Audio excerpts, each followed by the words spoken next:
Paz y bien, bienvenidos a su canal Enfoca tu Fe.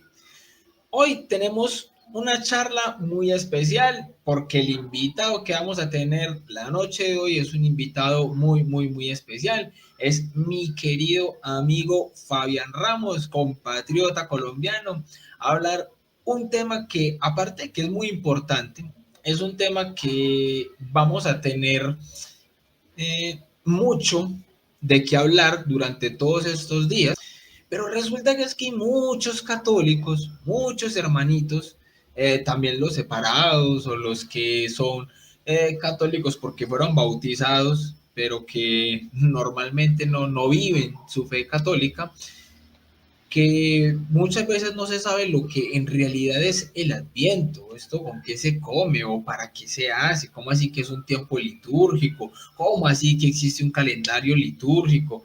Pues bien, mis hermanos queridos, hoy vamos a tener todas esas respuestas. Fabián, mi querido amigo que ya va a estar por entrar, nos va a estar apoyando precisamente con una charla muy bonita respecto a todo esto. Dentro de la Iglesia Católica tenemos un calendario litúrgico. ¿Cómo así? Que hay unas fechas especiales, unos tiempos específicos, unos colores litúrgicos. ¿Esto por qué? ¿Por qué se usa de esta manera? Y como mi gran amigo Fabián sabe tanto sobre el tema de liturgia, entonces lo he querido invitar a él para que nos ayude y nos apoye precisamente con este tema tan bonito y tan impresionante. Entonces, no siendo más, le voy a dar la bienvenida aquí a Enfoca tu Fe. Por aquí anda mi gran amigo Fabián Ramos. Fabián, mi hermano, ¿cómo estás? Dios te bendiga. Muchas gracias, Will, por esta amable invitación. Aquí estamos, gracias a Dios. Bendito sea Dios, no, mi hermano, gracias a vos, hombre, por aceptar la invitación. Yo sé que tenés muchas ocupaciones, hermano. Precisamente vamos a arrancar esta charla tan bonita contándole a los hermanos que de pronto todavía no te conocen quién es Fabián Ramos, dónde está. Bueno, ya les dije que es compatriota mío colombiano, pero la idea es que las personitas que de pronto todavía no conocen quién es Fabián Ramos, que puedan conocerte, hermano, quién sos, a qué te dedicas. Vemos por ahí un montón de libros atrás tuyo. ¿A qué te dedicas entonces en la vida? ¿Todos los libros son de teología o de qué son esos libros? Contanos un poquito, mi hermano. ¿Quién es Fabián Ramos? Bueno, Will, primeramente, un laico católico casado, ¿no? Con dos hijos, Felipe y Santiago. De profesión soy abogado. Me he especializado en el área del derecho marítimo y portuario. Alterno el ejercicio de mi profesión con la docencia universitaria. Y bueno, por gracia de Dios, hemos también estado inmersos en este mundo de la catequesis y he estado entonces dictando algunos cursos, formándome también haciendo algunos cursos y he estado como profe de Derecho Canónico y de Derecho y de Doctrina Social de la Iglesia en la Universidad de San Buenaventura. Por ahí estuvimos con la Universidad Santo Tomás de Medellín, dictando un curso de introducción a las Sagradas Escrituras también.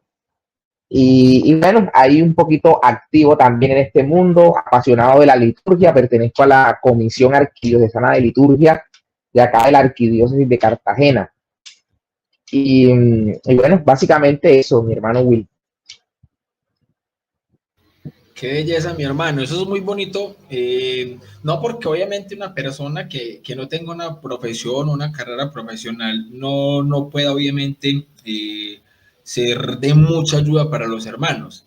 Pero, por ejemplo, en una profesión como la tuya, hermano, en el derecho, poder combinarlo en el conocimiento de lo que es, por ejemplo, la liturgia, el derecho canónico, yo creo que es una combinación muy bonita y que nos puede ayudar obviamente a comprender todas estas peripecias de la iglesia, mi hermano, que muchas veces desconocemos, que durante toda la vida hemos escuchado términos, hablar de momentos litúrgicos, de fiestas, de tiempos, pero que aunque lo escuchamos, muchas veces no sabríamos de pronto explicarlo o darlo a entender a las personas que de pronto nunca lo han escuchado de una manera sencilla, entendible. Y lo digo, por ejemplo, por la experiencia, porque a veces me ha tocado también a mí dando clases. Uno de esos, por ejemplo, hace preguntas como, bueno, ¿qué es la caridad?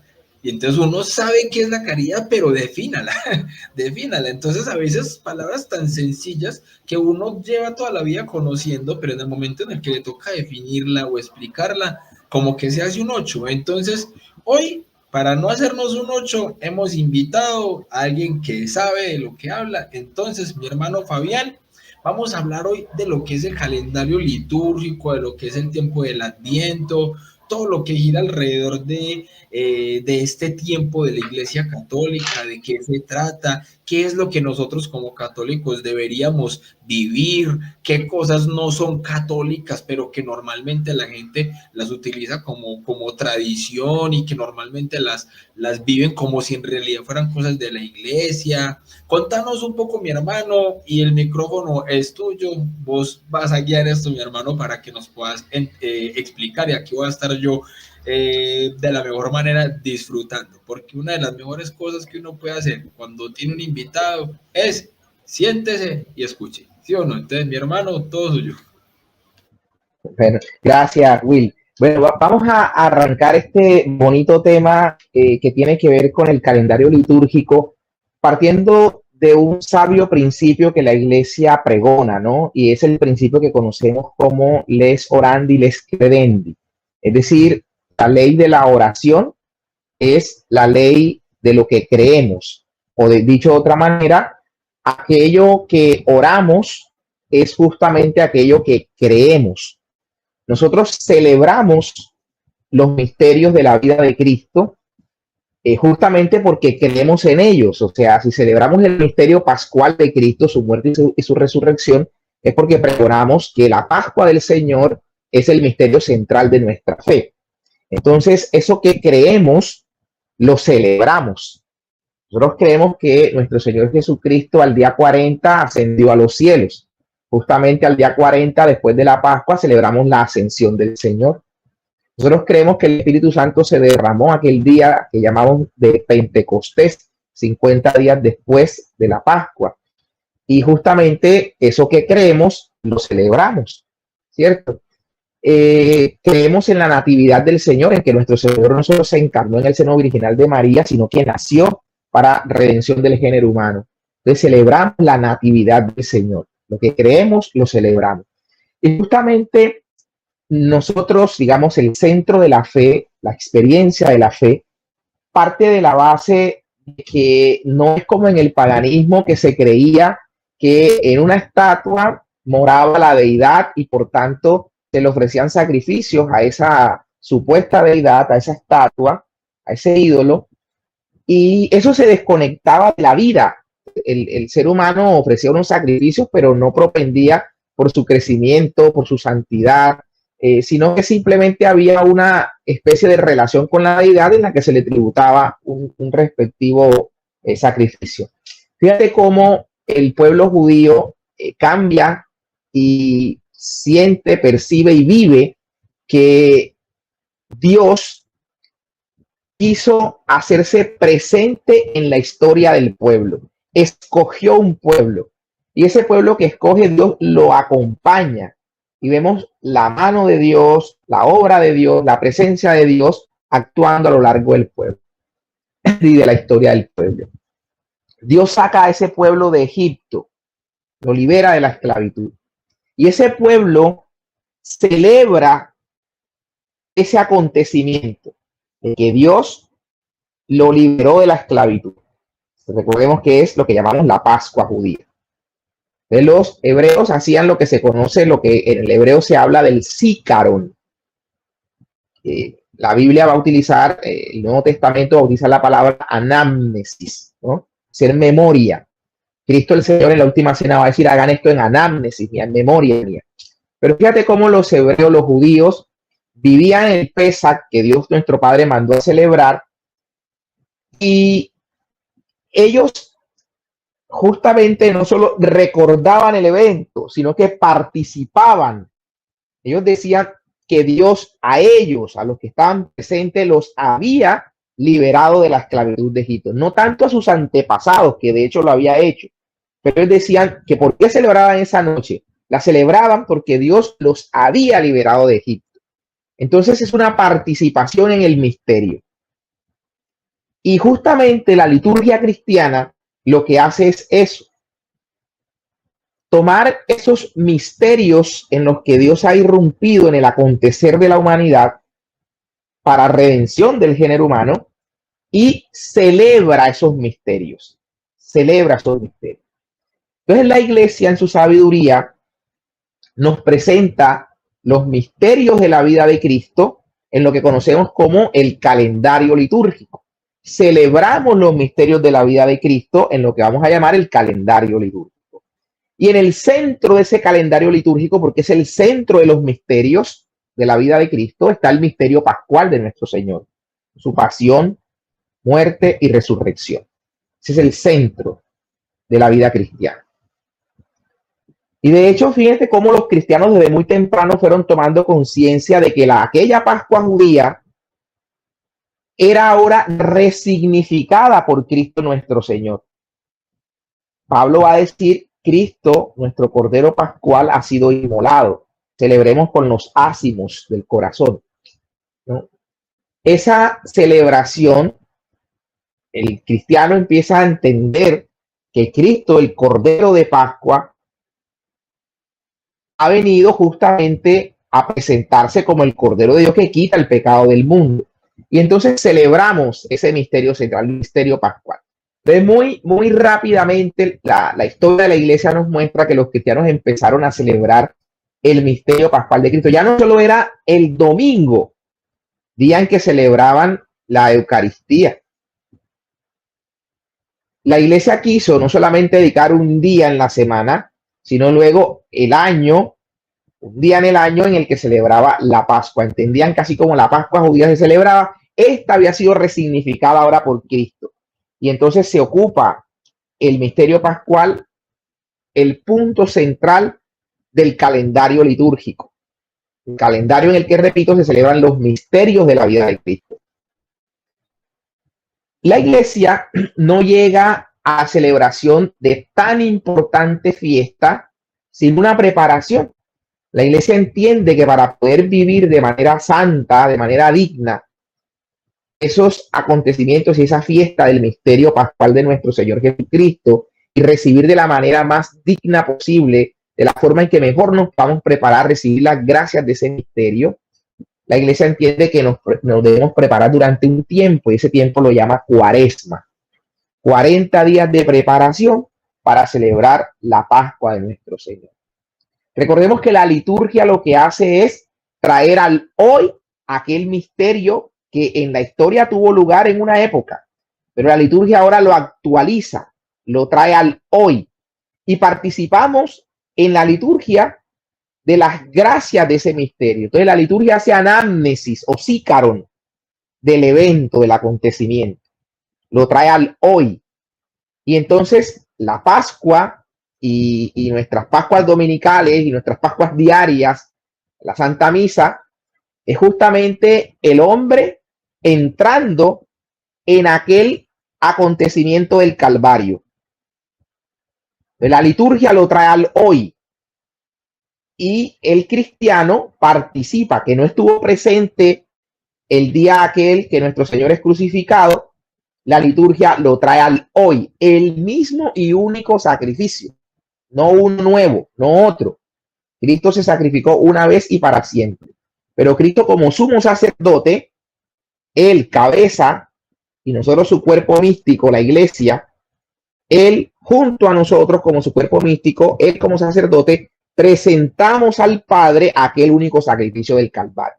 Dice Hebreos 8 que todo sumo sacerdote tiene siempre algo que ofrecer, porque si no, no fuera sacerdote. ¿Y qué ofrece el sacerdote? Dones y sacrificios por el perdón de los pecados.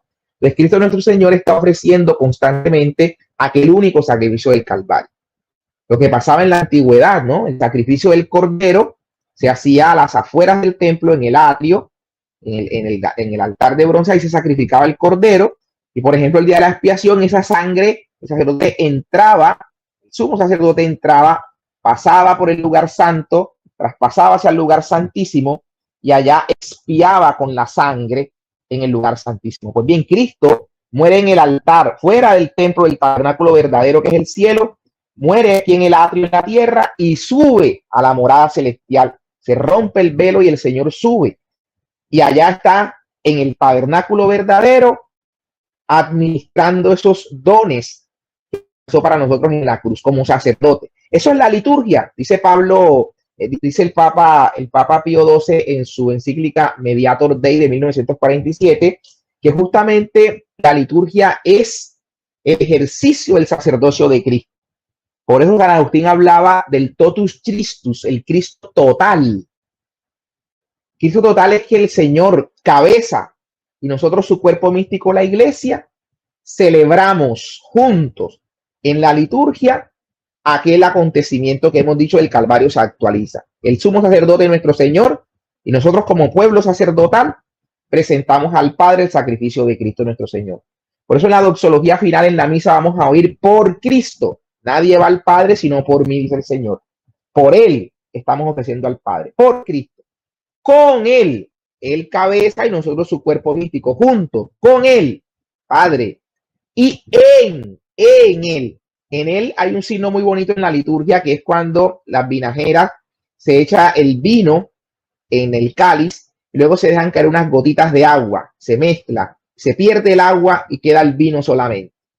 Pues bien, San Cipriano de Cartago ya decía, año 250,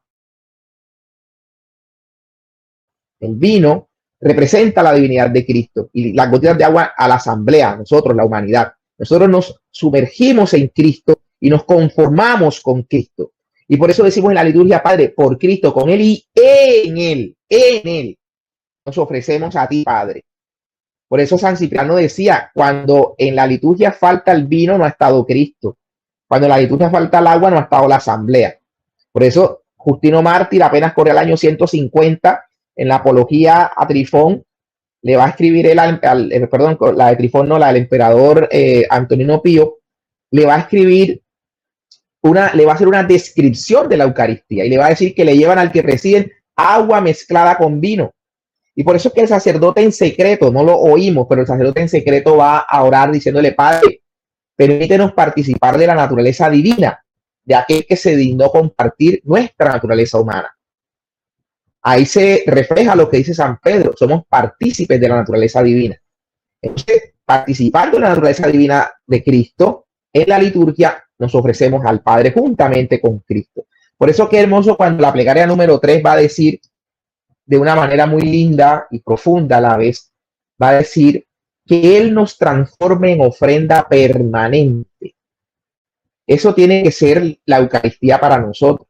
Una experiencia en la que cada día nos estemos transformando en una ofrenda viva para Dios. Transpirar el buen aroma de Cristo, como dice San Pablo, ser antorchas encendidas en medio de la oscuridad de este mundo. A eso nos debe ir transformando la Eucaristía. Por eso los padres de la Iglesia, Ignacio de Antioquía, la llamaba la medicina de inmortalidad a la Eucaristía. Y en ese sentido, a lo que quiero llegar es que en el calendario litúrgico, en el centro del mismo se nos pone la Pascua. Se nos pone el misterio pascual de nuestro Señor, la muerte y resurrección de Cristo. Pero los cristianos, decía hace un rato, nos preparamos durante 40 días y eso lo llamamos cuaresma. Entonces, ese era prácticamente lo que la iglesia celebraba. Digamos, la Navidad surge tiempo después, pero la iglesia busca la forma de que la natividad, al ser también un acontecimiento central en la experiencia cristiana, en la vida cristiana, también la iglesia entiende que debe prepararse para la celebración de tan grande misterio. De la preparación de esa fiesta tan solemne, ese tiempo fuerte llamado Navidad, la iglesia lo ha llamado Adviento, esa preparación. Y así es como empieza justamente nuestro calendario litúrgico, con este tiempo de preparación durante 4 domingos que vamos a llamar Adviento. 4 domingos preparándonos. Claro, qué pena, interrumpo. Qué pena te interrumpo un momentico ahí, Fabiancho. Tranquilo, Que tranquilo. quisiera que nos aclares bien ahí en ese punto, porque yo sé que muchas personas piensan es que antes estamos terminando el calendario porque se está terminando el año civil, cuando en la iglesia lo que estamos haciendo es empezando el calendario litúrgico precisamente. Entonces es muy bonito que nosotros como católicos podamos comprender eso, porque precisamente estamos desde el momento de que como católicos estamos ya en año nuevo, ya estamos en año nuevo católico. ¿Cómo es eso, mi hermano? Sí, el domingo deberíamos empezar nosotros a darnos feliz año, ¿no? Feliz año litúrgico. Sí, efectivamente, el año litúrgico va a empezar, va a iniciar con el tiempo de Adviento, que es de lo que vamos a hablar hoy. Mira el tiempo que llevo y no hemos profundizado. Pero bueno, vamos a hablar del tiempo de Adviento. Pero cierro la idea, Will, para llevar la secuencia, digamos, cierro la idea del calendario litúrgico para que nos quede claro que iniciamos con el tiempo de Adviento durante 4 domingos, ¿cierto? Al finalizar estos 4 domingos, el 25 de diciembre vamos a celebrar la Natividad del Señor y esta fiesta se va a extender hasta la solemnidad del bautismo del Señor. Después del 6 de enero, en algunos países se celebra el 6 de enero puntualmente, en países como Colombia y otros se celebra el domingo que va entre el 3 y el 6 de enero, se celebra la Epifanía del Señor y el domingo siguiente el bautismo del Señor. Y con eso se clausura el tiempo de Navidad. Y arranca un nuevo tiempo, ese mismo domingo va a arrancar un nuevo tiempo, es el tiempo ordinario. Ordinario no porque sea de segunda, ¿no? Sino que pues nos narra en orden, nos va narrando la experiencia y la vida de Cristo nuestro Señor, arrancando desde el bautismo, su ministerio público. Seguramente vamos a ver en el ciclo A que se nos narra el bautismo y el siguiente domingo nos van a narrar las bodas de Caná, el primer milagro del Señor. Y así se nos empiezan a contar los misterios de la vida de Cristo durante un tiempo hasta cuando irrumpe el tiempo de Cuaresma, ¿no? Vamos a parar ahí por la semana 11, en otras ocasiones en la semana 12, 16, dependiendo porque la Pascua que decía yo era el corazón del calendario litúrgico, es una fecha movible. La Pascua se celebra el domingo siguiente al primer plenilunio que sigue al equinoccio de primavera. Parece que hablé en chino, ¿no? El primer domingo que sigue al primer plenilunio del equinoccio de primavera. El equinoccio de primavera va a tener lugar casi que de modo fijo el 25 de marzo, 21-25 de marzo. Cuando la Tierra, haciendo su rotación, su giro, queda en un punto respecto del Sol, en el que el Sol irradia de modo igual tanto el hemisferio norte como el hemisferio sur. Por eso se llama equinoccio, igual noche. La noche y el día van a durar en ese momento la misma cantidad de horas y minutos. Entonces, el equinoccio de primavera va a tener lugar generalmente, repito, el 21 de marzo, 25 de marzo. Pues bien, la primera luna llena que caiga después de ese equinoccio sería la Pascua. Ahí celebraban los judíos su Pascua. Nosotros no nos igualamos a la Pascua judía porque la hemos resignificado. Nosotros la vamos a celebrar el primer domingo que sigue a esa luna llena. Y si la luna llena cae en domingo, el judío celebra el día que cae. Nosotros tendríamos que correr al domingo siguiente para evidenciar que no es la Pascua antigua, que es la Pascua nueva de Cristo. ¿Okay? Entonces, 40 días antes de ese domingo que siga el plenilunio, que siga el equinoccio de primavera, 40 días corridos hacia atrás, empezamos a prepararnos. Y ese día, como la Pascua es domingo, ese día es un miércoles. Nos preparamos durante 40 días, excluimos los domingos no se ayuna, es día de fiesta. Entonces se excluye de la Cuaresma los domingos y nos da 40 días de preparación efectivos para la Pascua. Entonces, así vamos con el calendario litúrgico, ¿ok? Entonces, por eso repito que a veces, como el ciclo solar y esta rotación que hace la Tierra y el equinoccio puede ser fijo, la luna llena sí es cambiante, cada 28 días más o menos en el ciclo, Entonces, un plenilunio puede caer al día tercero del equinoccio, en otro año cae al día quinto del equinoccio, en otro al día 20, al día 25. Entonces, por eso es que vemos que la cuaresma es cambiante, ¿no? Es cambiante en cuanto a su fecha, en cuanto a su fecha. Entonces, por eso a veces el miércoles de ceniza va a irrumpir en una semana 15 del tiempo ordinario, en otro en una semana 12 del tiempo ordinario, en la semana 16, dependiendo de lo que acabo de explicar. Entonces, por eso empezamos con el tiempo de Adviento, preparándonos para la Navidad, después celebramos el tiempo de Navidad hasta el bautismo del Señor y arrancamos el tiempo ordinario, irrumpe allí el miércoles de ceniza y viene la cuaresma, inmediatamente la Pascua, que se entiende por 50 días. De hecho, fíjate que al día 40 celebramos la ascensión del Señor, llega Pentecostés y volvemos a tomar donde habíamos dejado el tiempo ordinario. Si quedó en la semana 15, volvemos a la semana 16. Quedó en la semana 11, volvemos a la semana 12 del tiempo ordinario, así hasta la semana 34, que es la solemnidad de Jesucristo, Rey del universo. Todo está sometido a Cristo, el tiempo, todo está sometido a Él. Por eso clausuramos con esa solemnidad de Cristo, Rey del universo. Entonces, ese es nuestro ciclo litúrgico, nuestro calendario litúrgico, donde el misterio pascual es el centro y Cristo, por supuesto, es el centro. Pero nosotros también honramos la memoria de los santos y de modo particular la de nuestra queridísima Madre, la Santísima Virgen María. Entonces, por eso, dentro del calendario litúrgico vamos a encontrar, por ejemplo, un 29 de junio celebramos la solemnidad de los apóstoles Pedro y Pablo. ¿Okay? Un 3 de mayo o un 4 de mayo, dependiendo, porque a veces es la exaltación de la cruz, pero en otra es la fiesta de los apóstoles Felipe y Santiago. En otra vamos a celebrar al apóstol San Lucas, la memoria de los apóstoles, ¿no? Lorenzo Mártir, Ignacio de Antioquía el 17 de octubre, memorias que celebramos, Francisco de Asís un 4 de octubre, etcétera, ¿verdad? Vamos a celebrar algunas memorias. El cristiano no olvida a los héroes de la fe, a los héroes de la fe, a los héroes de la fe, que ese heroísmo lo adquiere de su vínculo con Cristo. ¿Okay? No son héroes por sí mismos, son héroes por su vínculo con nuestro Señor Jesucristo. Y por eso entonces, y de modo especial, pues a nuestra queridísima Madre, los dogmas marianos. Mira cómo la Iglesia muy bellamente nos pide empezar el año civil, el 1 de enero, con la solemnidad de María, Madre de Dios, ¿verdad? Celebramos la Asunción, que también es un dogma mariano. El 15 de agosto celebramos la Asunción. La Inmaculada Concepción la vamos a celebrar ahorita, el 8 de diciembre. Hoy, ¿cierto? Por ejemplo, estamos celebrando el día de la medalla milagrosa. Correcto, correcto.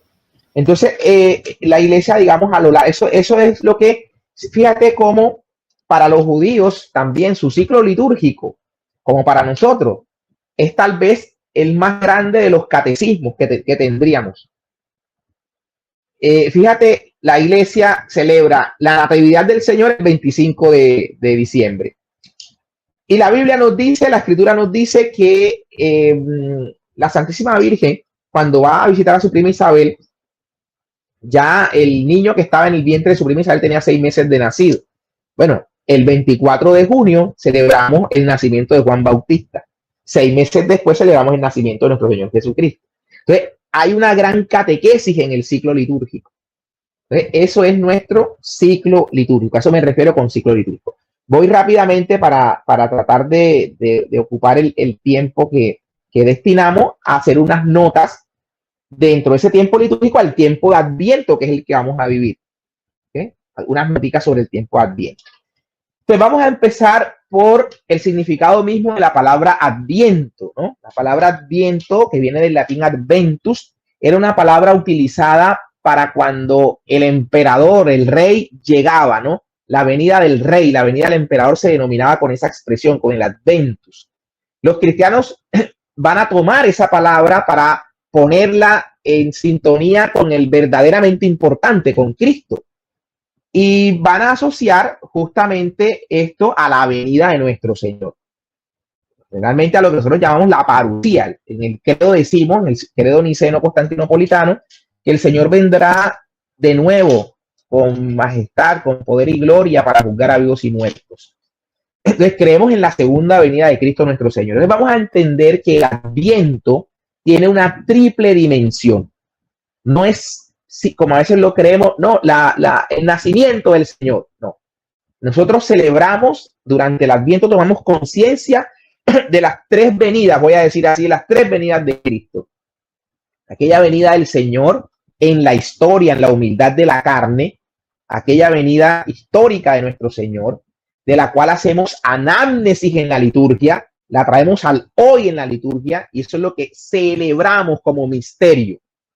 No estamos celebrando un cumpleaños, ¿no? No es como cuando yo cumplo años, tú cumples años y nos reunimos en torno a una torta a celebrar un año más, ¿no? O alguien que murió hoy estuviera cumpliendo años de nacido. Nosotros no celebramos eso. Nosotros estamos celebrando el misterio del nacimiento de Cristo, que todo un Dios irrumpió en la historia del ser humano, de la humanidad, se encarnó en el seno virginal de María y nació de ella. ¿Sí? Y nació para nuestra redención. Para nuestra redención. Entonces, por eso conmemoramos la natividad del Señor. Y para eso nos preparamos con estas fiestas del Adviento. Entonces, el Adviento es una preparación para la celebración de la manera más digna posible, llegar lo más purificados posible, lo más santamente vividos hacia ese evento tan maravilloso que es el hacer memoria del nacimiento de nuestro Señor Jesucristo, esa noche santa en que la humanidad que habitaba en tinieblas vio una gran luz. Esa noche santa la conmemoramos, la vivimos y recibimos en la liturgia las gracias como si hubiésemos estado en esa noche ahí con el coro de los ángeles, con los pastores allí presentes. Eso hace la liturgia. Eso hace la liturgia. Entonces, esa es una de las dimensiones del Adviento. Otra de las dimensiones del Adviento es la venida cotidiana de nuestro Señor, la que tiene lugar en cada minuto, en cada momento de nuestra vida, que la pasamos por alto, ¿no? Cuando en mi casa con la familia, yo solo, abrimos las Escrituras y nos encontramos con el Señor en la lectura meditada, tranquila, reflexiva de la palabra de Dios. Cuando en la oración nos encontramos con el Señor. Cuando en la comunidad de hermanos nos encontramos con el Señor. Cuando en la persona pobre, marginada, nos encontramos con el Señor. Esas presencias de Cristo diarias. Esas presencias diarias de Cristo, el Adviento nos invita a tomar conciencia de las presencias diarias, cotidianas, momentáneas del Señor. Momentáneas no es de instante, ¿no? Sino de cada momento en sí, en cuanto a espacio. Y tercera dimensión del Adviento es la venida en majestad de nuestro Señor. Cuando el Señor asciende a los cielos, dice el ángel a los apóstoles que ahí miraban, le decía, ¿qué hacen viendo? Así es, aquel que se fue, así como se fue, volverá.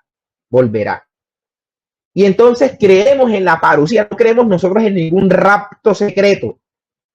Nosotros creemos en la parucía de nuestro Señor. Él volverá de modo definitivo a juzgar a vivos y a muertos.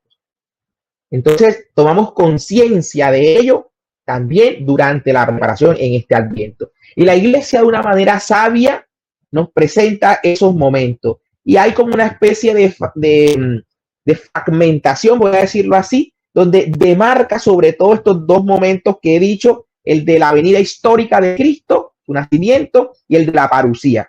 Entonces, generalmente vamos a empezar esta primera, el domingo nos vamos a dar cuenta de eso, esta primera parte del Adviento hasta el día 17 de diciembre, vamos a estar enfatizando en la parucía de nuestro Señor, en la segunda venida de nuestro Señor. Y eso lo olvidamos. Navidad, el nacimiento del Señor, el nacimiento del Señor, no, la parucía de Cristo, su segunda venida. Entonces vamos a ver cómo se nos van a presentar pasajes escatológicos, ¿verdad? Entonces esa primera parte va en esa línea de la segunda venida de Cristo. Y luego de la semana 17 en adelante se va a hacer el énfasis ya en esa recta final, ahora sí, de la venida de Cristo en la historia, de la venida de Cristo, de su nacimiento, de la natividad del Señor. Entonces, qué importante mirar cuando uno revisa cómo está dividida las lecturas de la misa, me refiero a las dominicales, dependiendo del ciclo A, B o C, en el que los domingos nosotros, la iglesia nos alimenta. Vamos a ver cómo, por ejemplo, en el ciclo A, vamos a mirar allí cómo la primera lectura está tomada del profeta Isaías. Primer domingo, profeta Isaías. Segundo domingo, profeta Isaías. Tercer domingo, profeta Isaías. Cuarto domingo, profeta Isaías. ¿Verdad? Así vemos en el ciclo B aparece el profeta Jeremías, el profeta Baruch, Sofonías. Digamos que hay algunos otros profetas que encontramos en los otros ciclos, ¿no? Los otros ciclos. Y el evangelio, cuando uno toma como el modelo, sobre todo el ciclo A, pues uno va a empezar a ver cómo en el primer domingo vamos a tener una lectura del final de los tiempos, escatológica. Pero ya el segundo y tercer domingo, los tres ciclos, el A, el B y el C, nos van a presentar en el segundo y en el tercer domingo de distintos evangelistas, pero la predicación de Juan Bautista, personaje importante en el ambiente. Entonces aparece Juan Bautista en el segundo y en el tercer domingo. Y en el cuarto domingo de Adviento van a aparecer narraciones preparatorias del nacimiento de nuestro Señor. En el ciclo A nos van a presentar el sueño de José. Algunos le llaman la duda de José, dicen algunos, ¿no? El sueño de José, no temas, José, de tomar a María por esposa. Pero el ciclo B y el ciclo C nos va a presentar el ciclo B, el anuncio del ángel a María del nacimiento de nuestro Señor. Y el ciclo C nos va a presentar la visitación de María a su prima Isabel. Hechos preparatorios, la liturgia es sabia y nos pone en ese contexto, ¿ya?, de lo que vamos a vivir en el 25 de diciembre, Noche Santa.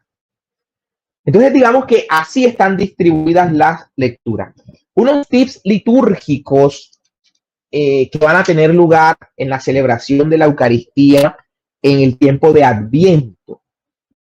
Se va a suprimir el Gloria, ¿no? No va a haber Gloria en la misa. Recordemos que el himno del Gloria lo cantamos los domingos, lo cantamos en las solemnidades y lo cantamos en las fiestas. Algún día, Will, abriremos el espacio y daremos una charla, si se puede, sobre estos temas, porque pues toca un punto que sé que a veces como católicos desconocemos, de pronto el orden jerárquico de nuestras celebraciones.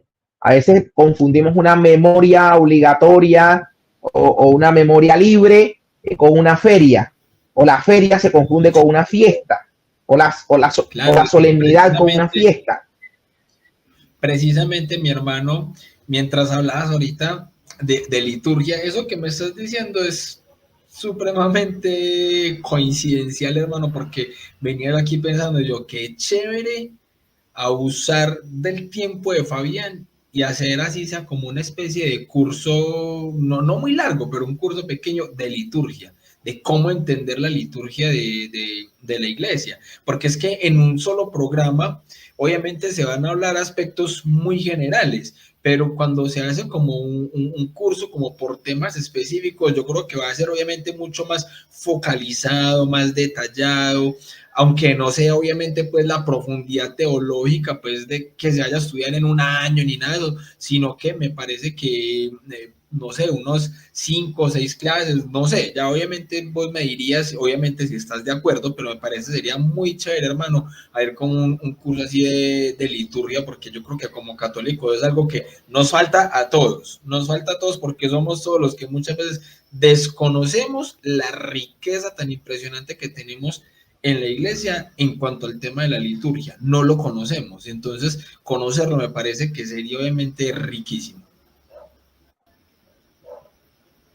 Estamos de acuerdo, claro que sí, con el mayor gusto, cuando quieras hacemos ese cursillo, claro que sí, claro que sí. Entonces fíjate que justamente se suprime el Gloria en la celebración eucarística, que repito, se hace los domingos, en las solemnidades y en las fiestas, porque justo el Gloria nace la noche del nacimiento de nuestro Señor. En esa noche, recordemos que los ángeles cantaron Gloria a Dios en las alturas y en la tierra paz a los hombres de buena voluntad. Y la iglesia primitiva fue desarrollando ese himno y es el que tenemos en la liturgia. Entonces la liturgia ha querido callarlo, guardarlo, silenciarlo, como ponerlo ahí en un cofrecito, ¿no? Gracias. Como ponerlo ahí en un cofrecito y hacer que la noche de Navidad explote, resuene el himno del Gloria, ¿no? Resuene esa noche santa, el himno del Gloria que había estado callado, había estado silenciado y explota entonces la noche de la Navidad. Asimismo, en algunas he visto que hay quienes confunden y también suprimen el aleluya. La aleluya no se debe suprimir en tiempo de Adviento, debe permanecer. Una recomendación también, porque a veces es un poquito triste ver en algunas comunidades que no se levantan, y a veces debo decirlo con tristeza, los mismos sacerdotes, ¿no? Sacerdotes sentados cantando el aleluya, la comunidad sentada. La liturgia dice que no, que una vez la segunda lectura culmina los domingos y las solemnidades o en ferias, en memorias, cuando no hay segunda lectura, una vez termina el salmo, la asamblea se pone en pie para aclamar el evangelio y lo hace con el cántico del aleluya. ¿Okay? Eso es de pie, hay que hacer el aleluya, de pie. Entonces, el aleluya no se suprime en el tiempo de Adviento, como si en Cuaresma. En la Cuaresma sí se suprime la aleluya, pero en el tiempo de Adviento no se suprime la aleluya. Vamos a tener el color morado también como un distintivo de este tiempo litúrgico. La iglesia asocia el color morado a penitencia, a preparación. Pero hay un detalle que a veces pasa también por alto, y es que el tercer domingo, que se conoce como el domingo Gaudete, o el domingo de la alegría, ese día, ese domingo, se permite que se emplee el color, se sugiere que el color que se use sea el rosa, el color rosado. La iglesia está alentando a sus hijos diciéndole, mira, el morado que llevamos y el blanco al que nos acercamos, ya estamos cerca, y viene el color rosa, ¿no? Ya estamos cerca a ese color blanco de la Navidad. Ya estamos cerca a la solemnidad. Entonces ya estamos en la semana tercera, ya nos queda una. Alégrense que ya, claro, no la alegría plena que vamos a coronar en la noche de Navidad, pero alégrense. Estamos en esta época de preparación, alégrense. Eso nos pide la iglesia y por eso el color rosado va a tener esa demarcación, ¿no? Lo mismo va a pasar en Cuaresma, ya el cuarto domingo que se llama el domingo Letare, ¿no? Letare, el domingo de la alegría, ¿no? Alégrate, estén alegres siempre, dice San Pablo en la carta a los Filipenses. De ahí ese día el introito de la misa, lo que será el canto de entrada, se toma de ahí, de alégrense, estén siempre alegres. Y te lo digo, se los repito, alégrense, dice San Pablo. Entonces la liturgia nos invita a eso, a que en el domingo Gaudete estemos alegres. Por eso el color rosado va a jugar un papel importante, ¿no? Preponderante. Entonces digamos que básicamente estos son los tips que pudiésemos rápidamente dar en materia litúrgica para esta semana de Adviento. Hay algunos aspectos que no son estrictamente litúrgicos, pero ustedes van a ver algunos templos adornados con la corona de Adviento, una corona que por su signo, digamos, el círculo, habla de lo infinito, ¿no? De que no hay principio ni fin. Se hace un signo de Cristo en ramadas verdes, como un signo también de esperanza por el nacimiento del Señor, y se adornan con 4 velas, ¿verdad? 4 cirios. Esos 4 cirios se prende uno cada domingo. La idea es que lleven los colores litúrgicos, o sea, el morado el primer domingo, el morado el segundo domingo, el rosado el tercer domingo y el morado nuevamente el cuarto domingo. Y en el centro un cirio blanco que se prendería la solemnidad de la Navidad, que es un signo de Cristo nuestro Señor. Sabemos que es el signo hermoso. Ojalá que en las casas, en familia, no solamente armemos la corona de Adviento, sino que encendamos esa velita y oremos juntos en familia, aguardando como esa vela, aguardando como esa llamita, aguardando el nacimiento de Cristo nuestro Señor, que se hará, obviamente uno dice, ya Cristo vive en el corazón, sí, pero digamos que hacemos la anamnesis, estamos presentes en el nacimiento porque la liturgia nos actualiza el acontecimiento y a lo que debemos apuntar en el contexto litúrgico. Entonces, Will, yo pienso que con eso damos como los tips y las luces del significado del calendario litúrgico y esta parte pequeña, digamos, del el Adviento, prepararnos para ello. Mira, Will, quisiera con esto sí cerrar, leer, ojalá que algún día, ahora con este curso que dijimos que vamos a hacer, pudiéramos tener la claridad de cada una de las partes de la misa. De pronto al decir yo acá, es que, mire, pongamos la atención al prefacio. En Adviento hay cuatro prefacios, van a ver, 4 prefacios. Y resulta que el prefacio 1 y el prefacio 3 se sugiere que se hagan en el primero y en el segundo domingo, que son, repito, los que están apuntando hacia la venida de nuestro Señor, hacia la parucía de nuestro Señor. Y el domingo 3 y el domingo 4 se hagan el prefacio 2 y el prefacio 4, que son los que hacen referencia más que todo a la natividad. ¿Okay? La natividad del Señor. Atención a este prefacio, que es el prefacio número 1, como la sabiduría de la Iglesia nos invita a darle gracias, prefacio, a darle la gloria a Dios nuestro Padre. ¿Por qué? Por lo que celebramos cada día que vamos a la misa, hay un prefacio. Yo no sé, mira, este prefacio, el prefacio número 10 de los domingos, dominical, común dominical. Mira la belleza, como dice este prefacio 10, dice, le damos gracias a Dios nuestro Padre. ¿Por qué? Entonces dice, porque nos has convocado en tu casa en este día de fiesta. Hoy, tu familia reunida en la escucha de tu palabra y en la comunión del pan único y partido, celebra el memorial del Señor resucitado y espera el domingo sin ocaso en el que la humanidad entera entrará en tu descanso. Entonces contemplaremos tu rostro y alabaremos por siempre tu misericordia. Por eso con los santos cantamos sin cesar el himno de tu gloria, santo, santo, santo. Ahí arranca el santus en la misa. Entonces hay que estar pendiente a la riqueza de los prefacios, ¿no? Mira este libro maravilloso, Will, que justamente son sobre los prefacios, la historia de cada prefacio, de dónde surgen, cómo surgieron, qué sentido teológico tiene, a qué apuntan.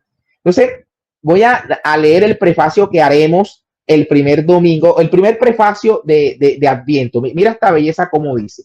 Le damos gracias a Dios nuestro Padre por Cristo, quien al venir por vez primera en la humildad de nuestra carne, realizó el plan de redención trazado desde antiguo y nos abrió el camino de la salvación eterna, para que cuando venga de nuevo en la majestad de su gloria, revelando así la plenitud de su obra, podamos recibir los bienes prometidos que ahora en vigilante espera confiamos alcanzar.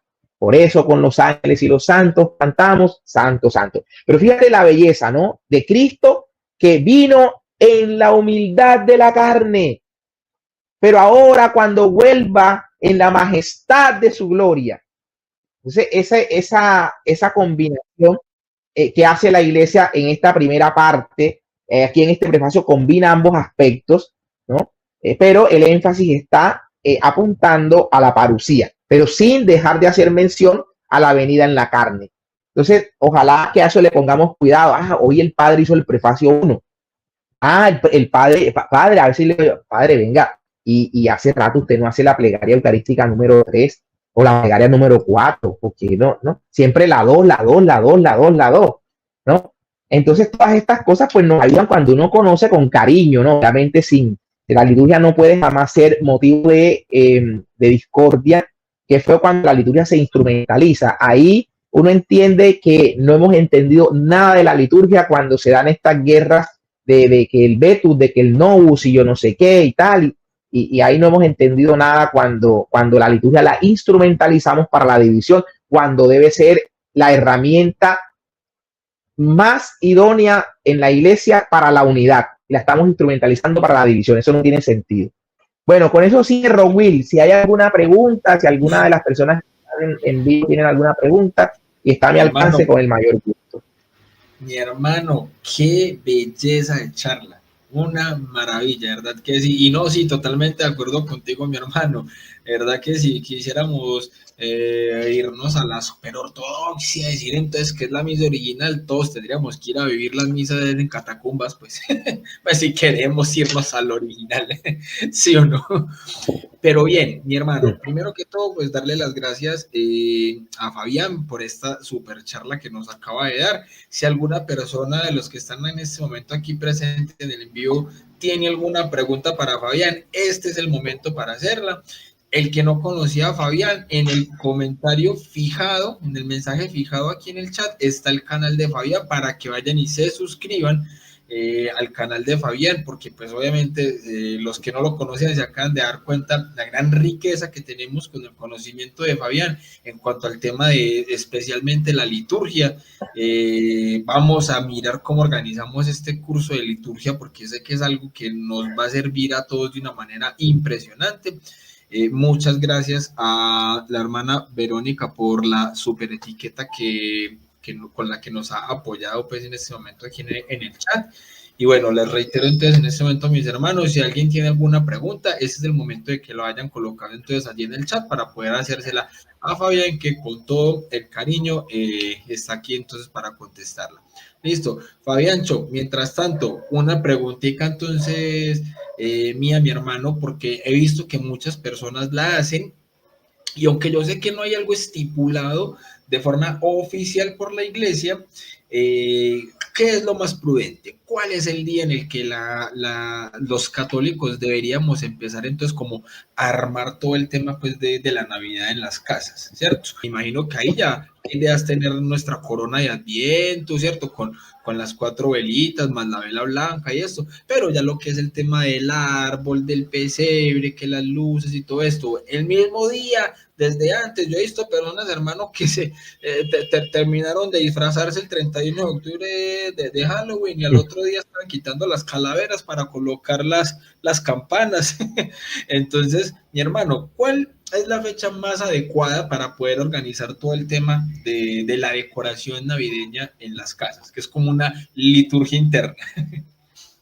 Sí, a ver, si a lo que apuntamos nosotros con lo que preparamos en nuestras casas es a la natividad del Señor, ¿verdad? Lo lógico sería, lo que más sentido tendría, es estar en sintonía con el tiempo litúrgico.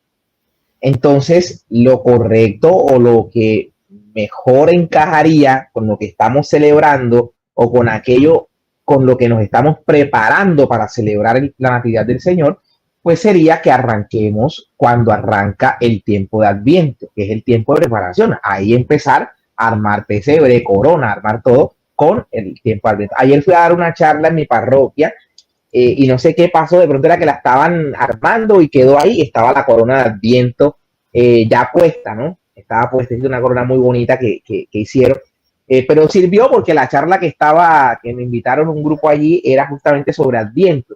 De bueno, qué bueno que tenemos la corona aquí, vamos a usar y tal, no sé qué, pero deberíamos guardarla y sacarla el primer domingo de Adviento. Y así pues en las casas, todo lo que vamos a preparar para ir en esa dirección hacia la Navidad, debería ser desde el tiempo de Adviento. Excelente, ¿sí? Mi hermano, gracias. Bueno, por acá entonces empezamos como con algunas preguntitas. Dice, bueno, primero pues obviamente la hermana María Cisneros dice que la información es muy clara. Pero entonces la hermana Teresa pregunta, ¿la corona de Adviento forma parte de la liturgia?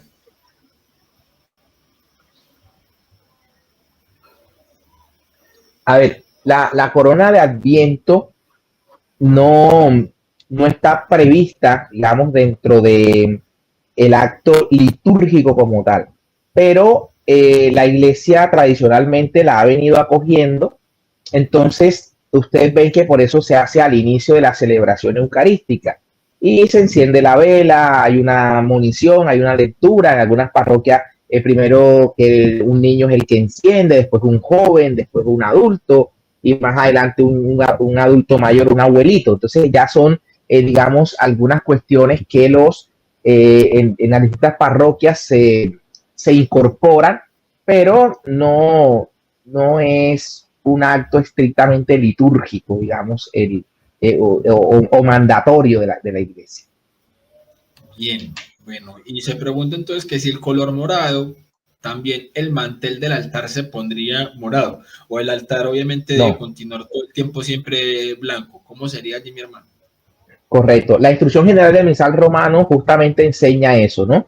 Que el mantel con el que se cubre el altar ha de ser siempre blanco, blanco, siempre. Ahora, que en ocasiones se pone un mantel luego morado y se cubre, sí, eso puede hacerse, pero el mantel del altar previsto en la liturgia es el mantel blanco, blanco. Excelente. Bueno, por aquí la hermana preguntaba nuevamente de que las velas de qué color se ponen. Pues bueno, el hermano pues Fabián nos había dicho ahorita que precisamente la número 1 y la 2 son moraditas. La tercera, que es la del domingo Gaudet, Gaudete. sería Gaudete, eso sería rosadita, pues rosa. Y la última otra es moradita, aparte pues de la vela blanca que representa pues al Señor, que iría en el medio. Así, eso me rajé. Perfecto, mejor no se pudo Muy decir. bien. Bien, entonces nos pregunta aquí la hermana Verónica Damián, dice, ¿cuál es la importancia de prender la primera vela con el cirio de la iglesia?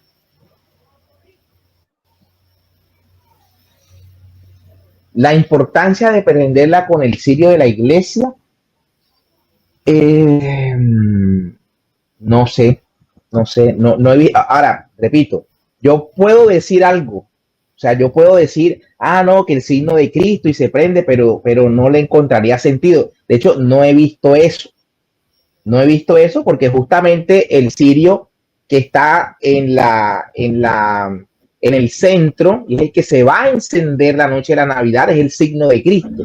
Entonces Aunque aparecer yo con creo otro cirio, el yo cirio creo que pascual estamos es lo que yo más supongo que por el tema de la Pascua, ¿no? Que es no, así, es por donde eso, pero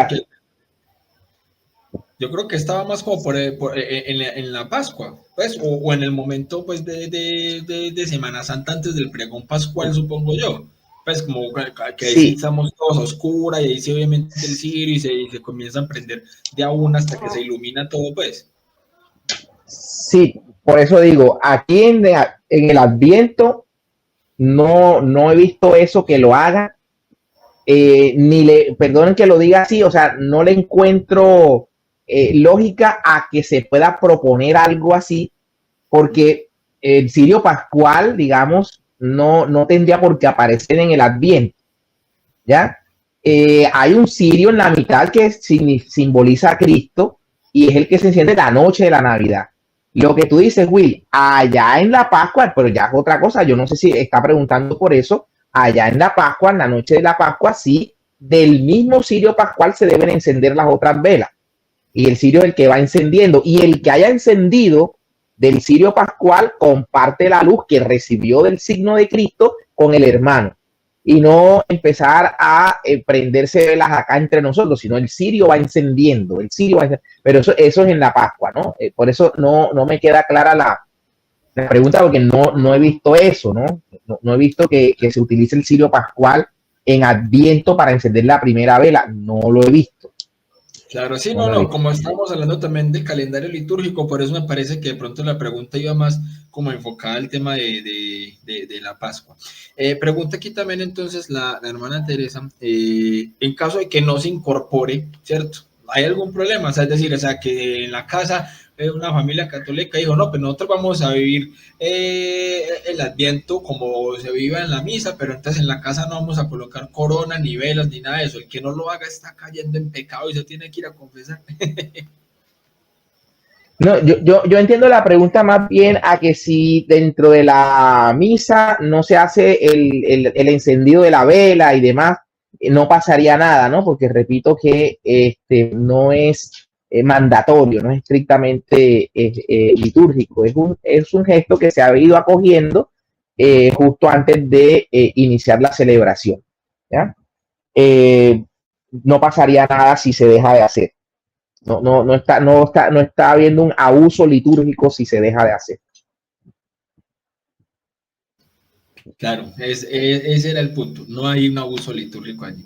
Bien, dice la hermana Merve, no una pregunta, pero dice que está maravillada con la charla, conociendo, me gusta esta frase, dice, conociendo en teoría lo que hacemos por tradición en la iglesia.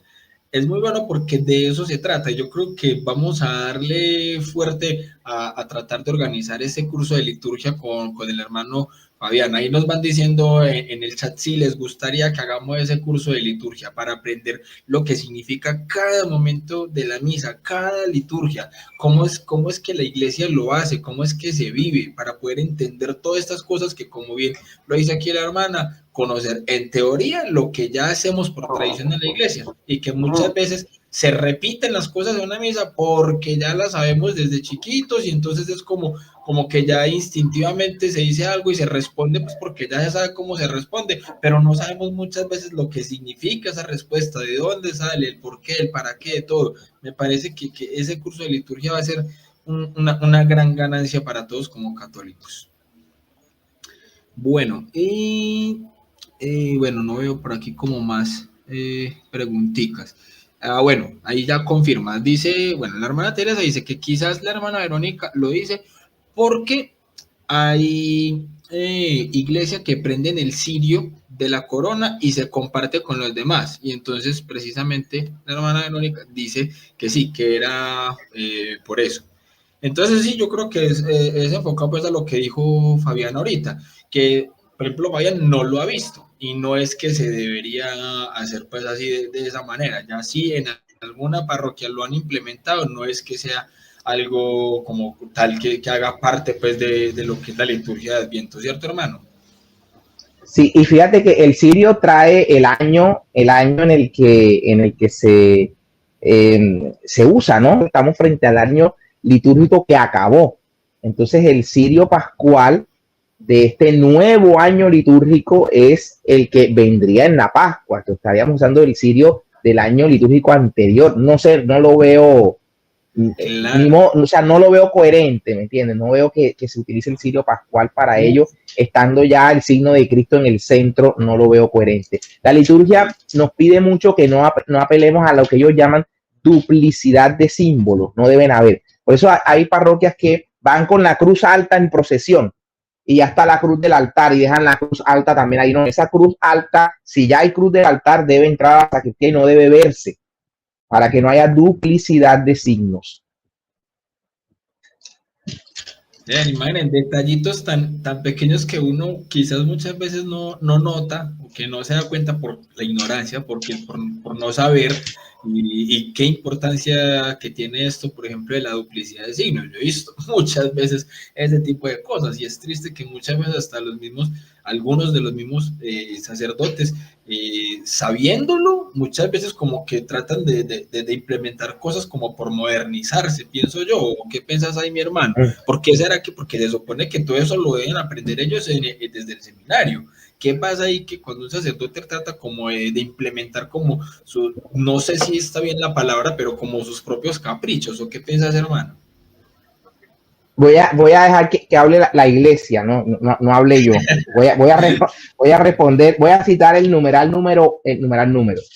11 de la redención in sacramento, ¿no? Una instrucción sobre estos temas de abusos litúrgicos.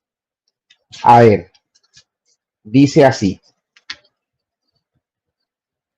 el misterio de la Eucaristía es demasiado grande para que alguien pueda permitirse tratarlo a su arbitrio personal, lo que no respetaría ni su carácter sagrado ni su dimensión universal.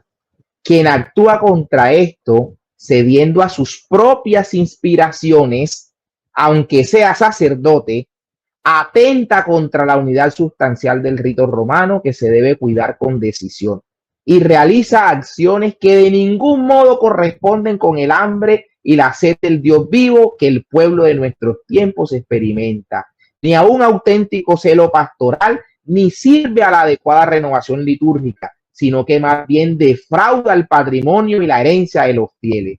Los actos arbitrarios no benefician la verdadera renovación, sino que lesionan el verdadero derecho de los fieles a la acción litúrgica, que es expresión de la vida de la Iglesia según su tradición y disciplina.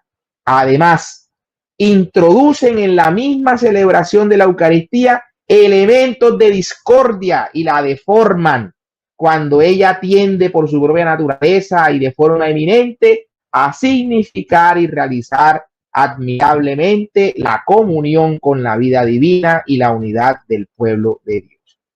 De estos actos arbitrarios se deriva incertidumbre en la doctrina, duda y escándalo para el pueblo de Dios y casi inevitablemente una violenta repugnancia que confunde y aflige con fuerza a muchos fieles en nuestros tiempos, en que frecuentemente la vida cristiana sufre el ambiente muy difícil de la secularización.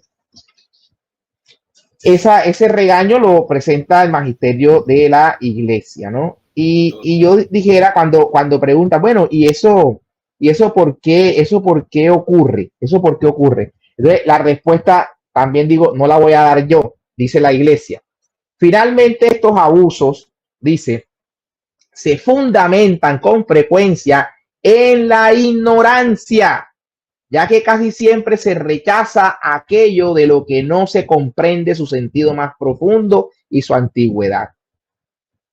Ahí creo yo que está bien, porque viene una explicación y tal, pero quería decir eso. La ignorancia es lo que hace que se inventen cosas sin sentido. Por eso decía, fíjate, yo lo trato de decir con el mayor respeto, no le encuentro como lógica a que se traiga el cirio pascual del año litúrgico anterior y con ese se encienda la vela de Adviento. Digo, eso no tiene sentido. Y así, entonces se implementan cosas de la inventiva del sacerdote o no sé de quién, alejadas de lo que la Iglesia misma está pidiendo o solicitando. Repito, en estos casos no se ve mayor, digamos, contrariedad, porque pues se puede tratar de un hecho que no es litúrgico, como en la novena, que es un hecho devocional, a veces la incluyen al final de la misa, al final, no dentro de la misa, al final puede hacerse, y bueno, y pueda que se cambie una cosa, que no sé, pero es devocional. Entonces, digamos que ahí no estamos hablando de abusos litúrgicos propiamente dichos. Excelente, no sé qué belleza tener magisterio, hermano, así es. Pero aquí veo, por ejemplo, la aclaración de la hermana Teresa que dice que en la iglesia se prenden las velas es de la corona y Adviento, y las personas la prenden de la corona de Adviento. Creo que de pronto si se hace así, pues no es algo que se acostumbre y que sea pues como muy, muy común hacerlo, pero pues la corona de Adviento no ser como parte específica de la liturgia, creo que de pronto no habría como un problema ahí, sino más algo didáctico por parte de pronto del sacerdote. Pues lo veo de pronto como en ese sentido. Sí, no sé, o sea, como digo, son hechos que no están previstos en la liturgia de prender de la corona de Adviento y tener velas, no sé, no lo he visto. Muy bien. Bueno, Fabiancho, mi hermano, como para que vayamos entonces ya aterrizando, un consejo, un mensaje final para nosotros como católicos, hermano, de cómo vivir este tiempo de Adviento. Bueno, el primer consejo es vivirlo con una apertura a la gracia, ¿no? Y esa apertura a la gracia debemos experimentarla en la oración personal, en la lectura meditada de las Escrituras y en la participación de los sacramentos, sobre todo. Primer consejo, buscar la confesión, ¿ya? Empezar el año litúrgico confesado y vivir esta preparación hacia la natividad, ojalá confesándonos con frecuencia en esas 4 semanas, con frecuencia lo podamos hacer. Y estar atento a estas mociones de Dios, a estas presencias de Dios cotidianas. En particular vamos a pensar en la pobreza en que tuvo que vivir nuestro Señor. Y que eso nos invite a tratar de acompañar la necesidad del hermano. Por más necesidad que pueda ser la nuestra, siempre hay alguien con mayor necesidad que nosotros. Entonces, eso que con lo que empezamos la charla, lex orandi, lex credendi, no queda allí definitivo, definido, consumado. Lex orandi, lex credendi, lex vivendi. O sea, eso que creemos y que celebramos para vivirlo, De que en este tiempo de Cuaresma, mientras nos preparamos con la oración, con los sacramentos y demás, vivámoslo en la entrega al que necesita. Entonces, que haya un gesto de justicia, de caridad, de entrega desinteresada sin esperar nada a cambio con quienes lo necesitan. Entonces, que no nos desconectemos de eso y que esa sea la manera de vivir este Adviento, ¿no? Experimentando la cercanía de Dios para ser nosotros cercanos a los que necesitan. Bueno, mi hermano, antes de despedirnos, una última preguntita ahí rapidito, pues ya que la veo así rápida, que dice que también dentro del calendario litúrgico se maneja año par y año impar, que si se puede explicar así de pronto, de forma rápida, en qué consiste esto. Ok, sí, buena pregunta. A ver, los domingos, ojo, los domingos, nosotros tenemos la lectura de las escrituras en la misa y la iglesia sabiamente las ha dividido en ciclos. Ciclo A, ciclo B, ciclo C. En el ciclo A se lee el Evangelio de Mateo, en el ciclo B se lee el Evangelio de Marcos, en el ciclo C se lee el Evangelio de Lucas. ¿Okay? Y el de Juan está repartido dentro de esos tres ciclos, sobre todo en el B, cuando se lee el pan de vida, se lee todo el capítulo 6, el de Juan, en fin, ahí tenemos los domingos esa división. Entre semanas, nosotros celebramos lo que conocemos como las ferias, entre semanas, las misas a las que vamos de lunes a sábado, cuando no hay ninguna solemnidad, ni hay fiesta, eso se llama ferias. Entonces, entre semanas, la iglesia también ha hecho una división de los textos bíblicos y ha tomado un libro en el que se han distribuido varios textos bíblicos para leerse en un año, pero también al año siguiente se lee otro leccionario. O sea, tenemos un leccionario para un año y un leccionario para otro. Entonces, para los años pares se lee de un libro, de un leccionario, y para los años impares se lee de otro leccionario. Para que lo que hacemos así es, fíjate, que las lecturas que yo escucho este nuevo año, que las voy a volver a escuchar 3 años después. Y si yo empiezo a ir a misa diaria, todos los días a misa, todos los días a misa, todos los días a misa, todos los días a misa, vuelvo a escuchar las mismas lecturas, no el año siguiente. El año siguiente es el leccionario del par o del impar. Y el año más arriba es que volveré a escuchar las mismas lecturas del año anterior. Por eso par e impar, entre semanas. Y ciclo A, ciclo B y ciclo C, los domingos. Hay otro leccionario para las solemnidades y las fiestas del Señor. Entonces, eso pues también lo podríamos estudiar, los distintos leccionarios. Un leccionario solo para los santos, ¿no? Las memorias de los santos, lo que se lee. Entonces, el que llaman el común de los santos. Entonces, si es pastor, papa, por ejemplo, entonces se lee el Evangelio de Juan, cuando dice a ti Pedro, me amas, tal. Si la persona no fue un papa, sino que fue un religioso, hay una lectura en particular. Entonces, bueno, en fin, están distribuidas las lecturas de ese modo, ¿no? De ese modo. Por acá yo tenía un libro que se llamaba, no creo que está más acá, que es un directorio homilético, ¿no? Entonces viene ahí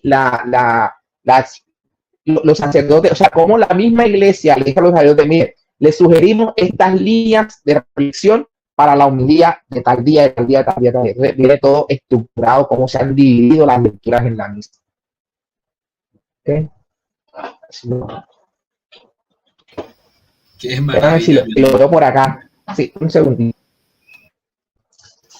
Vale, mis hermanos, mientras tanto que Fabián encuentra entonces allí el texto, los invito, mis hermanos, a que le den like si no le han dado like y a compartir, mis hermanos, porque la información que hemos tenido en esta charla había sido impresionante. Sí se vio acá, Will. Creo que se ve un poquito borroso, pero bueno. Mentira, sí, ahí. Ok. Directorio homilético de la Congregación para el Culto Divino y la Disciplina de los Sacramentos.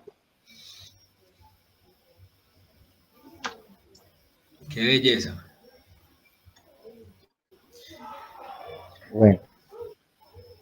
Bueno, mi hermano, de verdad que súper agradecido con esta charla, mi hermano, de verdad que sí. Ahí también en el chat, mi hermano, te están dando las gracias porque de verdad que ha sido, no, fantástico. Yo lo decía en estos días en el jalón de orejas que puse, no es que sea malo el tema pues del garrote, pues entre comillas, como ya se le llama, porque pues claro, obviamente, a veces puede que se suban los humos un poco en un diálogo, en un debate, y está bien, pero ya cuando obviamente como que ya es exagerado, que todo tiene que ser esto, y descuidamos otros temas de espiritualidad tan ricos, tan impresionantes que tenemos, hermano, ahí es donde yo digo, bueno, ¿qué nos está pasando, católicos? Hay que nivelar la balanza, y yo creo que este tema de hoy, mi hermano, ha sido una maravilla, y vamos a tratar de vivir este Adviento de la mejor manera. Entonces, bueno, mi hermano Fabián, una palabrita final entonces para despedirnos y vamos ya aterrizando este programita de hoy. Sí, bueno, Will, gracias. Yo con una palabra que me gusta mucho de la liturgia, de la plegaria 3, que creo que la compartí hace un rato cuando se nos dice que el Espíritu Santo nos transforme en ofrendas permanentes. Entonces, pedirle a Dios nuestro Padre que nos dé la gracia de ser para Él hostias vivas, ¿no? Hostias vivas, de ser antorchas encendidas en medio de la oscuridad de este mundo. Amén. Amén. Muchas gracias, mi hermano. Y para todos ustedes, mis queridos hermanos, miembros de esta comunidad y este canal de Enfoca tu Fe, de verdad que muchas gracias por haber estado aquí presentes, por sus preguntas, por su tiempo. La gente no está acostumbrada a ver videos más largos de 1 minuto, de 5 minutos. Entonces, cuando uno ve gente que se queda un programa que dura 1 hora, un poco más de 1 hora, uno dice, es gente que en realidad quiere ese conocimiento que se está brindando. Es gente que le está siendo de bendición y de mucho fruto lo que se está transmitiendo. Entonces, de verdad, mis hermanos, que también el agradecimiento es para ustedes por haber estado entonces aquí presentes. Y me quiero despedir, como siempre, de la mano de mi gran y querido amigo San Agustín, diciéndoles que nadie ama lo que no conoce. Si este tema te ayudó, recuerda que dando clic en el video que aparece en pantalla vas a poder enfocar tu fe mucho mejor. Que recuerda, como dijo mi gran amigo San Agustín, nadie ama lo que no conoce. Así que bien, dale clic y no te lo pierdas. Nos vemos adentro. Paz y bien.